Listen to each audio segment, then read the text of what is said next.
¿Se parece? No se parece. Bueno, las circunstancias sí puede ser, pero yo no creo que las chicas de la revolución hayan sido tan sexys, la verdad. Ay, en fin. Hola, bienvenidos, los estaba esperando. Soy Lord de Ohana y esta vez los voy a ilustrar con una colección muy peculiar. Como sabrán, son las fiestas del centenario de la Revolución Mexicana y voy a aprovechar a un juego que tomó esta excusa para hacer una de sus expansiones. Me refiero a Mitos y Leyendas.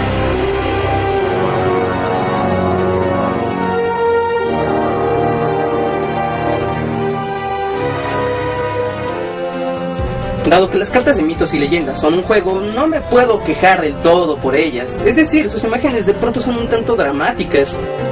Pero bueno, pasemos al grano. Y es que les voy a explicar una serie de personajes que marcaron una gran huella en la historia, pero que en realidad están en la sombra del olvido. Comencemos. Aquiles Cerdán. Seguramente el nombre le suena conocido.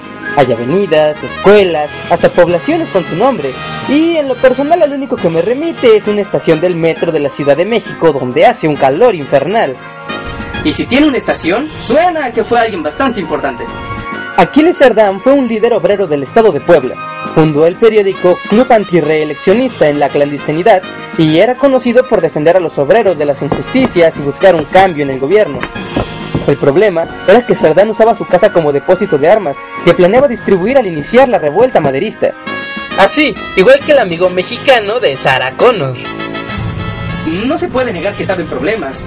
Digo, a sabiendas de que era alguien que peleaba constantemente contra el régimen y que se rumoraba tenía un periódico clandestino, una acusación de ese tipo no iba a pasar desapercibida. El gobernador ordenó entonces al batallón Zaragoza que tomara la casa. Inicia entonces un tiroteo donde Cerdán y sus hermanos mantienen la situación a raya por algunas horas. Sin embargo, al final, el batallón logra tomar el lugar asesinando a la familia y otras personas que se encontraban dentro. Aquiles se esconde en el sótano de la casa por 15 horas y al salir, pensando que ya se habían retirado sus perseguidores, es asesinado de un tiro en la cabeza. Aquiles Cerdán es considerado un mártir de la revolución, y es que eso de morir antes de que siquiera iniciara el movimiento, en verdad lo hace un pionero. Pero bueno, más allá de la anécdota sanguinolienta, su importancia histórica para mí viene al pensar qué hubiera pasado de no haber sido descubierto. Es decir, la ciudad de Puebla está muy cerca de la Ciudad de México y con esto pudo haber sido asediada de una manera muy distinta. Todos los hechos del movimiento maderista pudieron haber cambiado. Pero bueno, en realidad eso ya no importa, así que pasemos a otras cosas. Dolores Jiménez y Muro. No.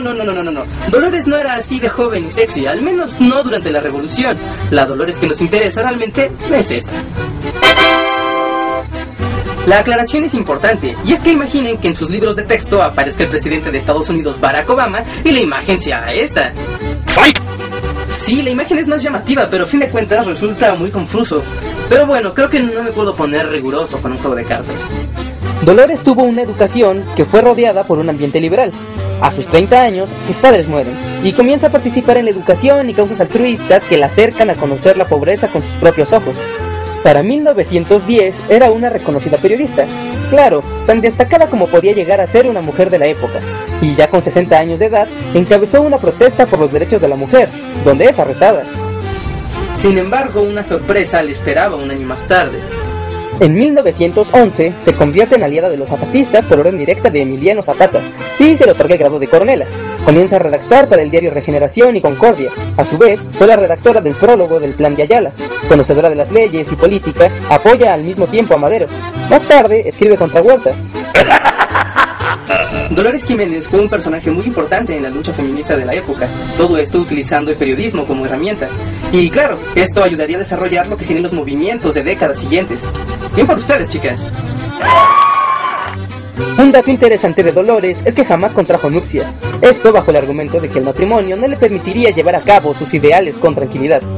¿Un tanto extremo? No lo creo, pero volvamos a cosas sanguinolientas. Librado Rivera, un periodista, profesor y anarquista, un personaje que luchó por los trabajadores, la destrucción del gobierno y el poder eclesiástico, un personaje que se los puedo asegurar, deja cortos a los otros anarquistas de los que les he hablado. ¿Música rusa? ¿Qué demonios? Bueno, no importa. Resultó que este personaje participaba en periódicos que de manera abierta se oponían al régimen de Porfirio Díaz. Y no lo hacía a vísperas de la revolución, para nada. Desde 1903 ya se mostraba tajante con sus ideas de anarquía, publicando en periódicos como El Hijo del Aguizote y El Regeneración. De hecho, se le atribuye la creación de la frase "la Constitución ha muerto", allá en 1903. El gobierno solo sirve de policía para cuidar los intereses del rico y de verdugo y cruel azote para el pobre. ¿Qué? ¿De dónde viene eso? Mientras existan patrias, habrá guerras. Jamás existirá la paz sobre la tierra. Fantástico. Creo que nuestro amigo se está manifestando. Y está bien, pero tengo un pequeño problema con la gente radical. Y es que uno no puede discutir abiertamente sobre... Los anarquistas no imponemos las ideas que sustentamos. Solo las exponemos. Vaya, esto es molesto. Sus constantes ataques y su apoyo a la clase obrera provocaron que fuera encarcelado constantemente. De hecho, muchos de sus escritos fueron realizados desde prisión. Era algo que no lo detenía. De hecho, el problema con Rivera no solo eran sus ideas, sino la manera en que las expresaba.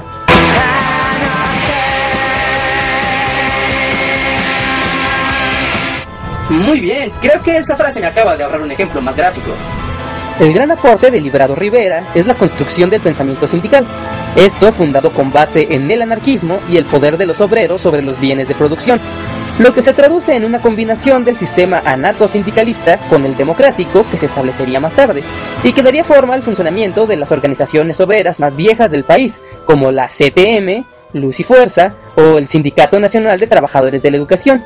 Y es que todos ellos toman sus ideas como aún vigentes. Así que si se preguntan de dónde sacamos el despotismo sindical decorado con igualdad y aderezado con un poquito de democracia, se lo debemos a Librado Rivera. Gracias, Librado Rivera, eres un jodido héroe. Los pueblos rebeldes caminan hacia la libertad. Los pueblos sumisos marchan hacia la esclavitud. Suficiente, vamos a lo que sigue. Hermila Galindo, joven, bella, inteligente, y es un personaje que definitivamente ha caído en el anonimato más injusto, pero gracias a esta carta, ahora tenemos un digno homenaje a... Como decía, un personaje condenado al más vil de los anonimatos. Solo miren esto. Se llama Hermilia Galindo, no Herminia. ¿Confusión? Tal vez, esto solamente viene a demostrar lo que vengo diciendo desde un principio. Y a todo esto, ¿quién fue ella? Todo empezó gracias a que pudo ser una mujer con educación formal. Eso le abrió paso a participar en congresos feministas desde muy pequeña y en 1911, a sus 15 años, viajar a la Ciudad de México para volverse secretaria dentro del gobierno del presidente Madero. Sin embargo, poco tiempo más tarde, con la decena trágica, se convierte en una abierta opositora al régimen huertista. En los 3 años que pasan para la llegada de Carranza a la Ciudad de México, Hermila trabaja sus ideas de igualdad femenina. De hecho, es en ese periodo cuando plantea cosas como la educación laica, la educación sexual, el derecho a la mujer de ejercer libremente su sexualidad, así como el derecho a la ciudadanía. Inmediatamente se convirtió en una rechazada social.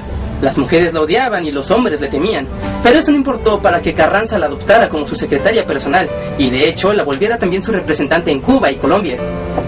Parecería que el trabajo y las ideas de Hermila tendrían frutos gracias al nuevo gobierno y su cercanía con Carranza. Sin embargo, no fue así, y a pesar de haberlo prometido, él no usa sus propuestas en la Constitución de 1917, a excepción de los logros inmediatos que fueron el derecho a la educación, el reparto de tierra a los campesinos y la ayuda a mejorar los derechos de los trabajadores, que aunque no es poco, no es precisamente su planteamiento, sino el resultado de las demandas más fundamentales de la revolución. Sorprendentemente, a pesar de todo, Hermila no tiene mayor reconocimiento, es decir, no hay escuelas, poblaciones o parques con su nombre. De hecho, hasta hace apenas unos años se fundó una calle con su nombre, allá en Sinaloa. Al final del día, al menos tiene una bonita carta de mitos y leyendas. Con su nombre mal escrito, pero es un primer paso. Vayamos a otras cosas. Antonio Soto y Gama, un personaje que desde sus días como estudiante mantuvo una intensa actividad política a su alrededor, con una ígnea energía en la oratoria. Yoga Fire. Y no lo digo yo, casi todas las fuentes que consulté gustan de esa analogía. Miren, hasta las cartas de mitos y leyendas. Durante el periodo de Madero, Soto publicó el Plan de Ayala en el Diario del Hogar, que era uno de los instrumentos del Partido Liberal. Al mismo tiempo, comenzaba a estar en desacuerdo con Madero, pues no apoyaba la persecución del gobierno hacia los zapatistas, ni tampoco que se mantuvieran los puestos del gabinete porfirista. Fue así que comenzó a subir los tonos de sus columnas, alabando a los zapatistas y fastidiando a Madero al grado de proponer el comunismo en el sur, y mostrar a Zapata como el salvador de los oprimidos. Y es que cuando eso pasara, adiós nacionalidad y adiós patria. Y todos sabemos que los radicalismos nunca nos han llevado a nada bueno. The United States has consistently opposed a democracy, independent development, supporting corrupt, brutal regimes. Pasó Madero y se quejó. Llegó Huerta y se quejó. Comenzaron las constitucionalistas y ¿qué creen que hizo? Bueno, se quejó aún más. Y ahora, para 1914, decía que el pueblo simplemente estaba condenado, pasara lo que pasara. Todo estaba perdido, porque Carranza estaba loco de poder y era incapaz. Claro, todo esto dicho de una manera más ígnea.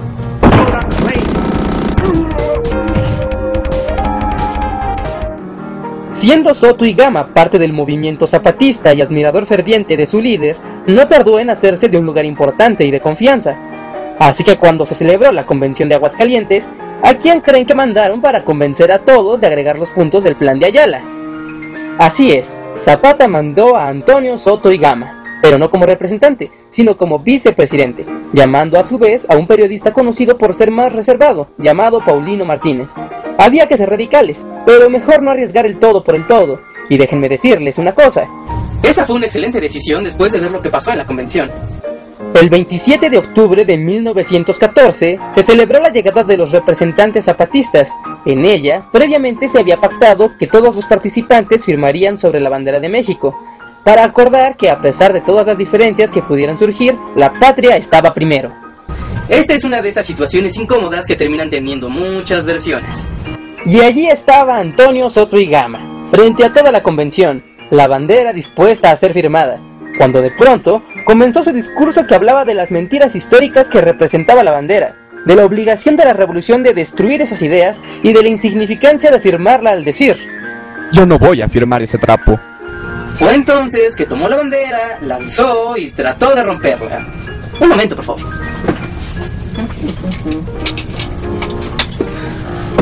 Muy bien, Antonio. Síguenos diciendo, ¿qué más? Y así fue. Las versiones concuerdan en que al momento en que se trató de lastimar a la bandera, la mayoría de las personas sacaron sus armas y cortaron cartucho. Lo que varía es el desenlace. Whoa, careful there, Annie Oakley. La versión oficial dice que Soto pasó del rojo de la intensidad al verde del impacto y de ahí al blanco del miedo. Otros dicen que simplemente se cruzó de brazos y dijo: cuando ustedes terminen, entonces continuaré. El caso, a final de cuentas, es que igual terminó firmando la bandera.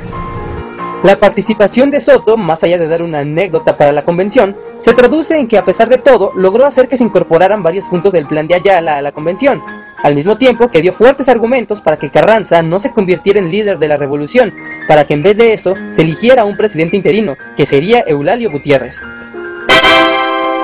Más allá de ese episodio, Antonio Soto y Gama no tuvo mayor encuentro directo con la revolución. Pero bueno, con esto cerramos la colección de este mes, y debo dar un agradecimiento especial a Mitos y Leyendas. La idea de usar la historia para un juego nunca es mala. Hemos tenido ejemplos de ello como a Age of Empires o Risk, que saben sacar provecho a este recurso. No puedo evitar hacer un homenaje a estas cartas, y es que para el día de hoy me he dado cuenta que la empresa que las fabrica ha caído en la bancarrota. Es una lástima en verdad, y no se les puede culpar por los errores históricos o referenciales, especialmente por la cantidad de información que tienen que procesar para realizar cada una de sus expansiones. Al mismo tiempo que es difícil hacer una crítica de su aparente política de que todas las mujeres sean ultra sexys, es decir, es un juego. Y se agradecen detalles como el de algunos dibujos, que no solo colocan a los personajes, sino a las situaciones que los envolvieron, como vimos con Aquiles Cerdán o Librado Rivera. A fin de cuentas, son detalles que se agradecen. Yo soy Lord de Ohana, y si lo puedo coleccionar, lo puedo explicar.